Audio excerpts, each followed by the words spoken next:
अब इस कहानी की शुरुआत होती है इसके पार्ट 5 से, जहां ब्राजील शहर के रियो में जब डोमिनिक यानी कि डॉम अपनी टीम के साथ वहां के ड्रग किंग हर्नान रेज का पैसा चुराता है, तो हर्नान अपना सारा पैसा एक तिजोरी में डलवाकर उस तिजोरी को वहीं के पुलिस स्टेशन में रखवा देता है। वहीं वो अपने बेटे डांटे से बताता है, डॉम ने मुझको बर्बाद कर दिया, उसने मेरा सब कुछ तबाह कर दिया। तो डांटे अपने पिता की तकलीफ को देखता हुआ उनसे डॉम को मारने का वादा करता है। तो उसका पिता उससे कहता है, मौत उसके लिए एक बहुत छोटी सजा है, उसको इतना तड़पाओ जैसे नर्क का शैतान लोगों को तड़पाता है। उसी समय डॉम और ब्रैन उसी तिजोरी को अपनी कार से बांधकर पुलिस स्टेशन से बाहर ले आते हैं, जिसकी वजह से वहाँ की पुलिस उन दोनों के पीछे पड़ जाती है। साथ ही डांटे भी अपने पिता के साथ उनका पीछा करने लगता है, पर डॉम डांटे की कार को तिजोरी से टक्कर मारकर पुल से नीचे नदी में गिरा देता है। तिजोरी के वजन से डॉम की कार भी उछलकर हर्नान रेस की गाड़ी में घुस जाती है, जिसकी वजह से हर्नान मारा जाता है, लेकिन पानी में गिरने की वजह से डांटे बच जाता है। अब कहानी शुरू होती है आज के समय अमेरिका में कैलिफोर्निया राज्य के शहर लॉस एंजलिस से। यहाँ डॉम अपने बेटे ब्रैन को उसकी 9 साल की उम्र में ही उसका पहला ड्रिफ्ट सिखाता है। डॉम ने अपने बेटे का नाम अपने अजीज दोस्त ब्रैन के नाम पे ही रखा होता है, पर वो अपनी परफॉर्मेंस से खुश नहीं होता। तो डॉम उसको एक सीख देता है कि तुम पहले अपनी फिनिश लाइन को ढूंढो, फिर अपनी कार पर पकड़ बनाओ और उसके बाद अपनी कार को बस उड़ा दो। फिर वो ब्रैन के साथ घर आ जाता है, जहाँ सारे फैमिली के लोग मिलते हैं। वहीं हान भी होता है, जो इसके पार्ट 7 में शॉ के द्वारा मारा जाता है। फिर वो इसी के 9th पार्ट के मिड क्रेडिट सीन में शॉ को ही ढूंढता हुआ उसके घर पहुंच जाता है। इधर डॉम की माँ सबको लंच करने के लिए आवाज देती है। वहाँ सभी परिवार की खुशी के लिए टोस्ट करते हैं। ये उनके एक दूसरे के लिए प्यार को दर्शाता है। उसके बाद तेज रैमजे को बताता है, एजेंसी चाहती है हम उनके लिए मिलिट्री से चोरी हुई एक हाईटेक क्वांटम कंप्यूटर चिप को रोम से उड़ा लें, क्योंकि कल ही उसको कहीं रोम से बाहर ले जाया जा रहा है। वहीं दूसरी तरफ हान डॉम से कहता है, तुम्हारा बेटा जब 12 साल का होगा तो वो हम सबसे बेहतर होगा। तो डॉम मुस्कुराता हुआ उससे कहता है, नई पीढ़ी हमेशा पहली वाली पीढ़ी से बेहतर होती है, यही एक पिता का फर्ज होता है। और कहकर अपने पिता की तस्वीर को देखने लगता है। तभी उसकी दादी उससे कहती है, तुमने अपने पिता का नाम रोशन किया है और हमको हमेशा अपने दिल में रखना।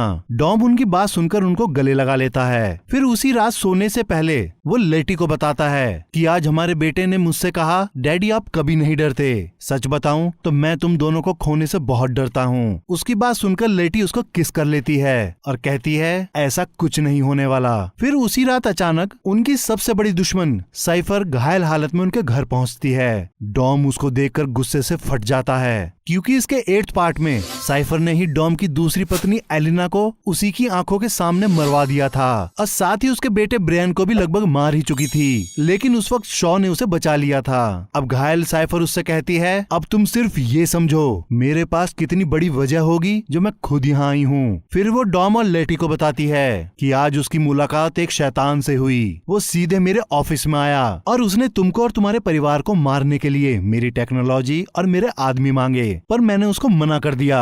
वो जानता था कि मैं उसे मना करूंगी, इसलिए उसने पहले ही मेरे साथ काम कर रहे आदमियों के परिवारों और उनके बच्चों को उठवा लिया, जिसकी वजह से मेरे ही लोग मेरे दुश्मन बन गए और मैं उनसे खुद को बचाकर यहाँ तक पहुँची हूँ। अब वो शैतान तुम्हारे परिवार के लिए आ रहा है। अगली सुबह लिटिल नोबडी वहाँ आता है, तो डॉम उससे साइफर की बात की सच्चाई के बारे में पूछता है। तो वो बताता है उसके यहाँ के सारे इक्विपमेंट गायब हैं और जगह भी गोलियां चलने की वजह से तबाह हो गई है। अब ये काम जिस किसी ने भी किया है उसके पास सुपर एडवांस हथियारों की भरमार है। तभी उनको पता चलता है तेज और रैमजे जिस मिशन पर रोम गए हैं उस पर एजेंसी ने उनको कभी भेजा ही नहीं। तो लेटी समझ जाती है कि ये सब एक चाल है। इधर रोम में वो तीनों हान के साथ कंप्यूटर चिप को चुराने की कोशिश करते हैं। तेज और रैमजी कंप्यूटर चिप को ले जाने वाले ट्रक के गार्ड और ड्राइवर को बेहोश करके उस ट्रक के अंदर आ जाते हैं, लेकिन तभी ट्रक के अपना आप लॉक हो जाने की वजह से उनको पता चलता है कि कोई इस ट्रक को कंट्रोल कर रहा है। उस ट्रक को कंट्रोल करने वाला कोई और नहीं बल्कि डांटे ही होता है। अब डॉम, लेटी और लिटिल नोबडी भी रोम में आकर अपने साथियों को ढूंढने लगते हैं। इधर डांटे ट्रक के आगे और पीछे चल रहे दोनों जीप को उड़ा देता है और ऐसा करते हुए वो बहुत खुश होता है। उसी समय डांटे उस ट्रक में रखी हुई किसी चीज को ऑन करता है। उस चीज में होने वाली आवाज की वजह से तेज ट्रक के पीछे जाकर देखता है तो उसको वहाँ कंप्यूटर चिप नहीं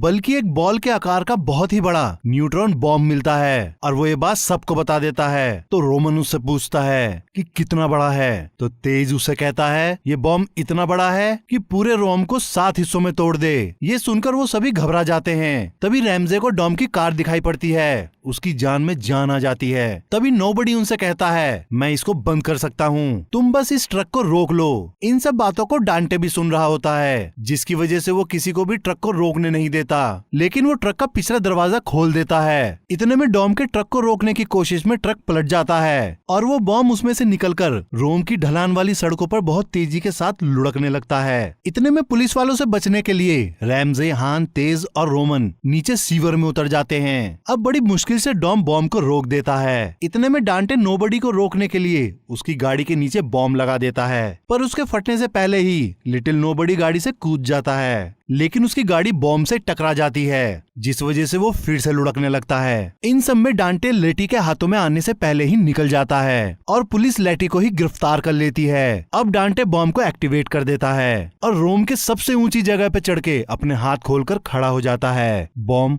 अगले 30 सेकंड में फटने वाला होता है। तभी डॉम पुलिस वालों की कार को फोड़ता हुआ अपनी कार को उस बॉम्ब के आगे लगाकर उसको रोकने की कोशिश करता है, पर वो जब नहीं रुकता तो डॉम वहीं पास में खड़े टाउन क्रेन के एक कोने पर अपनी गाड़ी से टक्कर मार देता है, जिसकी वजह से वो बॉम्ब टाउन क्रेन से टकराकर पुल से नीचे नदी में गिरकर तुरंत फट जाता है। पानी में गिरने की वजह से उसका असर बहुत कम हो जाता है, लेकिन फिर भी उसका प्रेशर इतना ज्यादा होता है जो मीलों तक हवा का तूफान उठा देता है। डांटे उस बॉम्ब से बनने वाले प्रेशर को एक जुनून के जैसे महसूस करता है। उसके बदला लेने के पागलपन ने पूरे रोम को तबाही का मंजर दिखा दिया। डांटे वहीं खड़ा हुआ कहता है, अभी तो खेल शुरू हुआ है, जल्दी मिलेंगे डॉम। इस घटना की वजह से वहाँ की पुलिस डॉम और उसकी पूरी टीम को जिम्मेदार मानते हुए उनको आतंकवादी घोषित कर देते हैं। अब उनके बचाव में टेस एजेंसी के हेडक्वार्टर आती है। टेस एजेंसी के पिछले हेड मिस्टर नोबडी की ही बेटी होती है। वहाँ उसको अमेज मिलता है। लिटिल नोबडी के घायल हो जाने के बाद यही एजेंसी को लीड कर रहा होता है। वो वहाँ टेस को डॉम और उसकी टीम के द्वारा किए गए सभी तरह के गैर कानूनी कामों को दिखाता है और बताता है, उसने हमारे टॉप 3 लोगों को भी गुमराह किया, तुम्हारे पिता भी उसके बहकावे में आ गए थे। इस पर टेस उसको बताती है, डॉम और उसकी टीम ने एजेंसी के लिए कई बार अपनी जान जोखिम में डाली है, इसलिए इस समय हमको उसके और उसके परिवार के साथ खड़ा होना चाहिए। पर अमेज नहीं मानता और वो उन सबको पकड़ने या मार देने के लिए पूरी एजेंसी को एक्टिवेट कर देता है। टेस वहाँ से चली जाती है। एजेंसी वाले लेटी को गिरफ्तार करके ले गए हैं और साथ ही दुनिया की मोस्ट वांटेड लिस्ट में तुम पहले नंबर पर आ गए हो। इतने में एजेंसी वाले डॉम की बहन और उसके बेटे को पकड़ने के लिए उनके घर पहुँच जाते हैं। डॉम की बहन मिया ब्रायन को छुपने को कहकर अकेली उन सबसे लड़ने लगती है। तभी जेकब वहाँ उनको बचाने आ जाता है। जेकब उन लोगों से लड़ता लड़ता अपना सिग्नेचर मूव FU मारता है, जिससे एक एजेंसी का सोल्जर फ्लोर को तोड़ता हुआ बेसमेंट में जाकर गिरता है। सबको मारने के बाद वो मिया से कहता है, मुझको डॉम ने इसे लेने भेजा है, हमको अलग अलग रास्ते से जाना होगा। फिर वो अलग रास्तों से एक ही जगह पहुंचने के लिए निकल पड़ते हैं। इसके बाद टेस सीधा डॉम के पास पहुंचती है। वो उसको बताती है, तुम्हारा पता शॉ की माँ ने दिया। डॉम उसको पहचान लेता है और उसको बताता है, तुम्हारे पिता के गायब होने से पहले एजेंसी अपने उसूलों पे चलती थी, पर अब वैसा नहीं है। तो टेस उसको बताती है, अमेज अब पूरी ताकत लगाकर तुम्हारे लिए आ रहा है और बताती है, रियो में जो तुम्हारे पीछे पड़ा है वो हरनान रेइस का बेटा डांटे है। तो डॉम उससे कहता है, तुम मेरा रियो जाने का इंतजाम करो और साथ ही लेटी को मेरे पास लेकर आओ। इस पर टेस उसको बताती है, ये मुमकिन नहीं है, वो एक गुप्त जेल में कहीं कैद है। तो डॉम उसको अपना लॉकेट देकर कहता है, नामुमकिन कुछ नहीं होता, अपने आप पर भरोसा रखो, तुम उसको वहाँ से निकाल सकती हो। इतनी देर में रोमन, हान, रैमजे और तेज को एक कार्गो कंटेनर की मदद से रोम से निकालकर लंदन ले आता है। इधर टेस एजेंसी के गुप्त केंद्र पहुंच जाती है, जो किसी अज्ञात स्थान पर होती है। वहां पहुंचकर वो डॉम का लॉकेट उसको दिखाती है, जिससे लेटी को उस पर यकीन हो जाता है। फिर वो अपने प्लान के हिसाब से लेटी के कंधे पे चाकू मार देती है और वहां के गार्ड्स को ऐसा दिखाती है जैसे लेटी ने ही उस पर हमला कर दिया हो। गार्ड्स तुरंत अंदर आकर लेटी को पकड़ लेते हैं। टेस वहां से चली जाती है। लेटी कुछ समझ नहीं पाती। इधर डॉम अपने लोगों के पास रियो आ जाता है। यहाँ उसका दोस्त डिएगो उसे देखकर गले लगा लेता है। उसी समय एक लड़की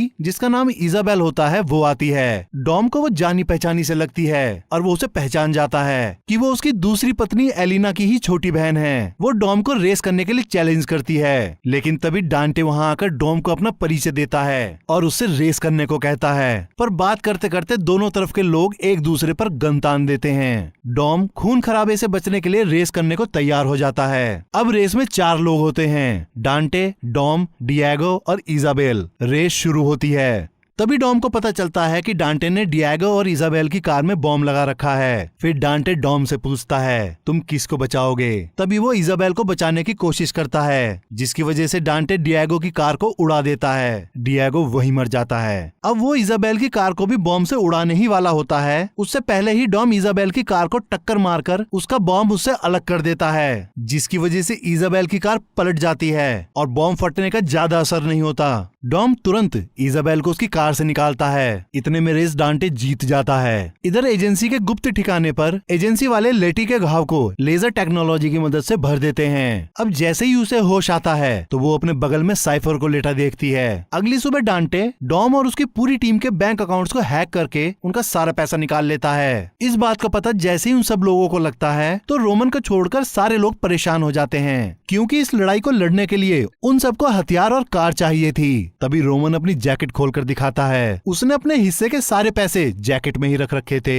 दूसरी तरफ जेकब अपनी और ब्रायन की एक नई आईडी बनाता है, क्योंकि आगे का सफर उनको हवाई जहाज से तय करना था। अब आईएमएस को पता चलता है टेस लेटी से मिलकर आई है, तो उसको टेस पर शक हो जाता है। इसलिए वो टेस की पिछली लोकेशन को निकलवाकर डॉम की लोकेशन का पता निकाल लेता है। अब रैमजे अपनी टीम के साथ ब्लैक मार्केट से अपनी जरूरत का सामान खरीदने अपने पुराने दोस्त के पास आती है, पर वो उनकी खबर एजेंसी को दे देता है, जिसकी वजह से रैमजे उसको जोर से थप्पड़ मारती है। इधर एजेंसी के गुप्त ठिकाने पर साइफर वहाँ मौजूद सभी लोगों को बेहोश करके खुद को छुड़ा लेती है। वो लेटी को भी आजाद करा देती है। असल में लेटी को वहाँ से निकालने का टेस ने यही प्लान बनाया था। लेटी सबको बेहोश देखकर साइफर से पूछती है, हमारे पास यहाँ से निकलने के लिए कितना समय है? तो साइफर बताती है कि 10 मिनट। ये बात सुनकर लेटी साइफर को मारने लगती है। वहाँ उन दोनों की बहुत लड़ाई होती है। लेटी उसको एक जोरदार किक मारकर बेहोश कर देती है। अब वो जैसे ही अकेले वहाँ से बाहर निकलती है तो वो देखती है कि वो अंटार्कटिका के पता नहीं कौन से हिस्से में है, जिसकी वजह से वो वापस नीचे आ जाती है। तब तक साइफर भी होश में आ चुकी थी। वो उसे पहनने के लिए स्नो सूट देती है। इधर इजाबेल डॉम को बताती है उसकी बड़ी बहन एलिना के पास हर9 की पूरी फाइल है, क्योंकि उन लोगों ने जब उसके पति को मारा था उसके बाद एलिना ने अपनी जिंदगी हर9 की फैमिली के काले कारनामों के सबूतों को इकट्ठा करने में लगा दी थी। इजाबेल तुरंत उसकी फाइल ढूंढ लेती है। उसको उसमें डांटे के बारे में पता चलता है कि वो जेविनाइल सेंटर से सीधा जेल गया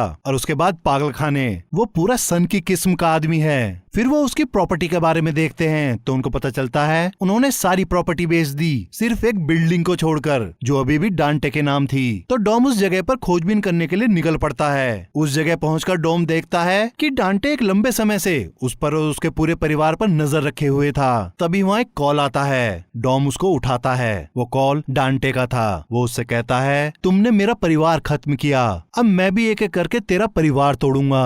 और कहता है, मैं तेरे लिए आ रहा हूँ। डांटे वो कॉल इजाबेल के घर के बाहर खड़ा हुआ कर रहा था। तभी अमीज वहाँ आकर डॉम को पकड़ लेता है। इधर हान सबको सामान लेने के लिए ऐसी जगह ले जाता है जहाँ वो कभी जाना नहीं चाहता था। वो सबको बाहर रोककर एक घर का दरवाजा खटखटाता है। उस घर में एक आदमी पंचिंग बैग पर बॉक्सिंग की प्रैक्टिस कर रहा था। वो अपना दरवाजा खोलता है तो वो शॉ होता है। शॉ हान को पकड़कर घर के अंदर पटक देता है और अपना दरवाजा बंद कर देता है। रैमजे तुरंत अपना कंप्यूटर लगाकर उसके दरवाजे को खोलने में लग जाती है। इधर शॉ हान से कहता है, तू मरा हुआ ही ठीक था, और कहकर उससे लड़ने लगता है। लड़ते लड़ते वहाँ एजेंसी के लोग आ जाते हैं और जितने भी लोग अंदर आ गए थे शॉ सबको मार देता है। फिर वो हान को पकड़कर उससे पूछता है, तुम मुझको मारने के लिए आर्मी लाए हो? तो हान उसको बताता है वो मुझको भी मारना चाहते हैं। तभी वहाँ एजेंसी के और लोग भी आ जाते हैं। अब वो दोनों मिलकर सबको मार डालते हैं। तभी रैमजे और वो सब दरवाजा खोलकर अंदर आ जाते हैं। फिर अचानक से वो देखते हैं कि उस बैग में से एक रशियन आदमी निकलता है और वो वहाँ से नंगा ही भाग जाता है। इस आदमी को शॉ इसके 9th पार्ट के मिड क्रेडिट सीन में ऐसी जानकारी पाने के लिए मार रहा था जो उसके पास पहले से ही मौजूद थी। शॉ उसके साथ सिर्फ एक्सरसाइज कर रहा था। अब रैमजे शॉ का कंप्यूटर इस्तेमाल करके ये पता निकालती है कि हमारा पैसा निकालकर डांटे ने हम सबको ही मारने के लिए दुनिया भर के सुपारी किलर्स की फौज खरीदी है। उसमें वो शॉ को उसकी माँ की तस्वीर भी दिखाता है। शॉ हालातों को समझता हुआ तुरंत कुछ हथियार और एक कार लेकर वहाँ से अकेला ही निकल जाता है। इधर हवाई जहाज में बैठा जेकब ब्रायन से टॉयलेट जाने को कहता है और फिर उसी के साथ टॉयलेट की तरफ जाने जाने लगता है क्योंकि उसको शक हो गया था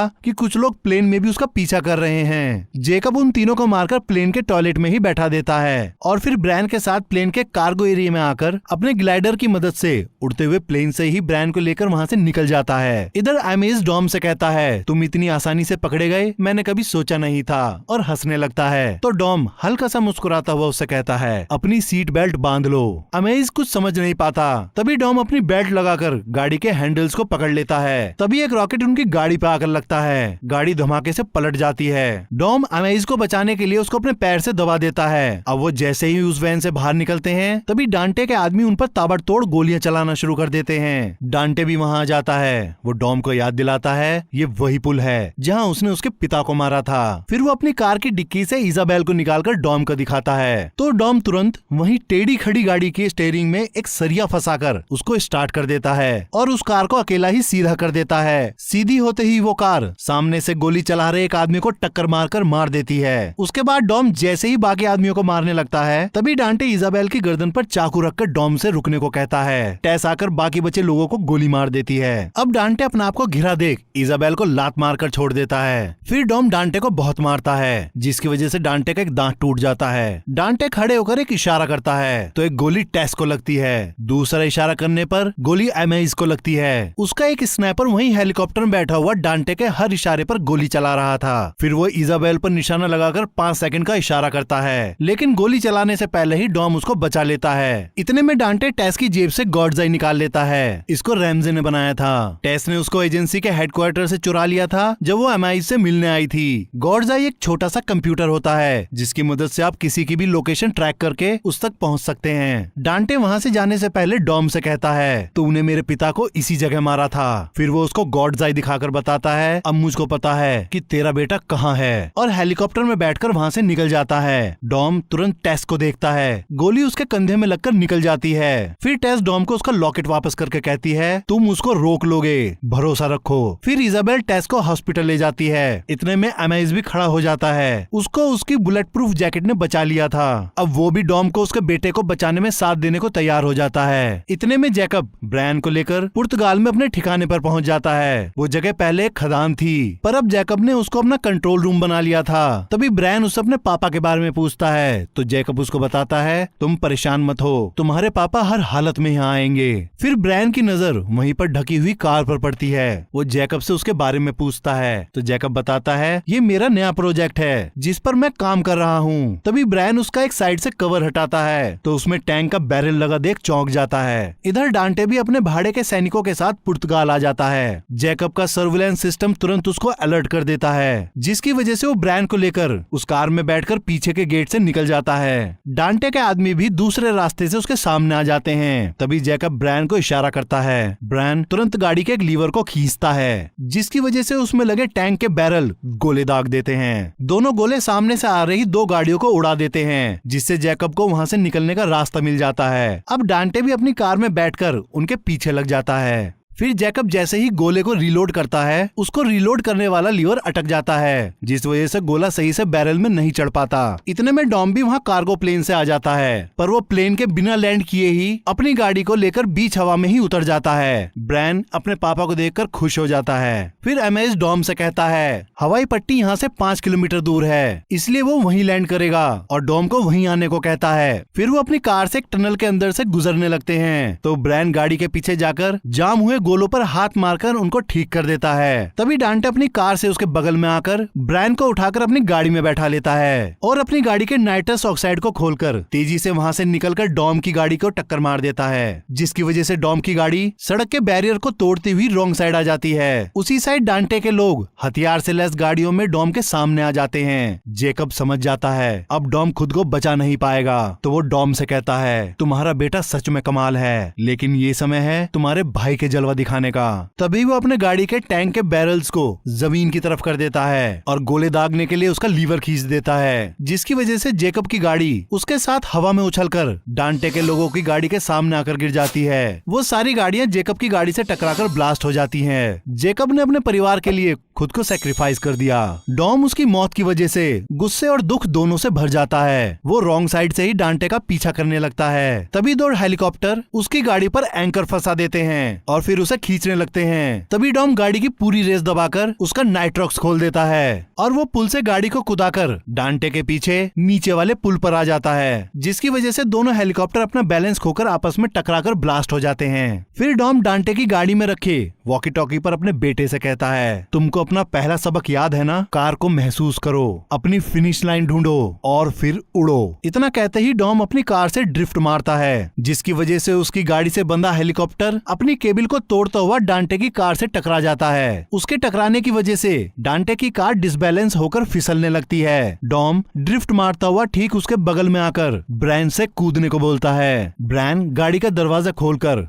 अपने डैड की तरफ कूद जाता है। डॉम उसको तुरंत पकड़कर अपनी गाड़ी में बैठा लेता है। डांटे की कार सड़क से उतर जाती है। इतने में अमेज कार्गो प्लेन को लैंड करवा देता है और डॉम को बता देता है। डॉम उससे कहता है, हम बस पहुंच ही रहे हैं। अब वो जैसे ही एक डैम पर पहुंचते हैं, वहीं उनके सामने एक सेमी ट्रक जिसके कंटेनर के अंदर पेट्रोल भरा होता है वो आ जाता है। तभी डॉम अचानक से ब्रेक लगा देता है और वो देखता है एक वैसा ही सेमी ट्रक उसके दूसरी तरफ आकर रास्ते को ब्लॉक कर देता है। इतने में डांटे भी डैम के टॉप पर आ जाता है। साथ ही एक डिवाइस लाता है जिससे वो दोनों ट्रक्स को कंट्रोल कर रहा था। ये सारी टेक्नोलॉजी साइफर की ही थी। अब वो डॉम से कहता है, अब तुम वहीं हो जहां मैं तुम्हें लाना चाहता था और अब तुम्हारे लिए एक सरप्राइज है। तभी रोमन भी बाकी टीम के साथ वहां एरोप्लेन में आ जाता है। तो डॉम उससे कहता है, ये एक चाल है, तुम लोग यहाँ से निकल जाओ। लेकिन इससे पहले वो अपने आप को बचा पाते उनके प्रोपेलर में घुसकर एक साइड के इंजन को ब्लास्ट कर देती है और वो मिसाइल किसी और ने नहीं बल्कि अमेज ने ही मारी थी, जिसकी वजह से उनका प्लेन पहाड़ी के दूसरी तरफ जाकर फट जाता है। तभी एक राज खुलता है, अमेज हमेशा से ही डांटे की फैमिली के साथ ही था। अब डांटे दोनों ट्रक को डॉम की तरफ बढ़ा देता है जिससे वो ट्रक की टक्कर से मर जाएं। फिर डांटे डॉम से कहता है, मैंने सबसे पहले तेरे पैसे लिए, फिर तेरी आजादी छीनी और अब मैं तेरा परिवार छीनूंगा। वहीं ब्रायन अपने पापा से कहता है, आप भरोसा रखो। डॉम उसकी बात सुनकर हल्का सा मुस्कुराता है और फिर वो डांटे से कहता है, तुमने एक गलती कर दी, मेरी कार मुझसे नहीं छीनी। इतना कहते ही डॉम ट्रक के टकराने से पहले ही कार को डैम से ही कुदा देता है। ट्रक के आपस में टकराने की वजह से बहुत बड़ा ब्लास्ट होता है। इससे पहले ब्लास्ट से निकली आग डॉम और उसके बेटे को जला देती।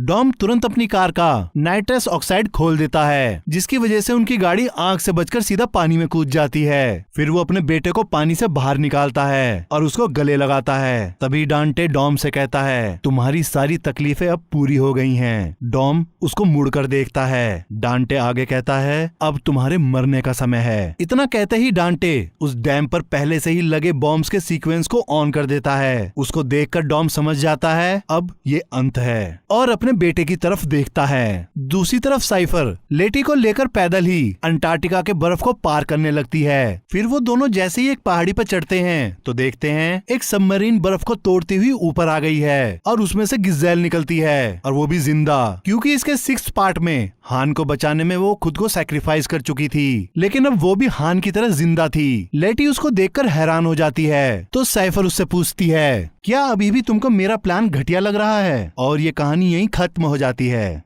आशा करता हूँ कि आप सभी को ये एक्सप्लेनेशन पसंद आई होगी। और भी मूवी के एक्सप्लेनेशन सुनने के लिए आप हमारे इस चैनल को लाइक करें, सब्सक्राइब करें और साथ ही बेल आइकन दबाना ना भूलें।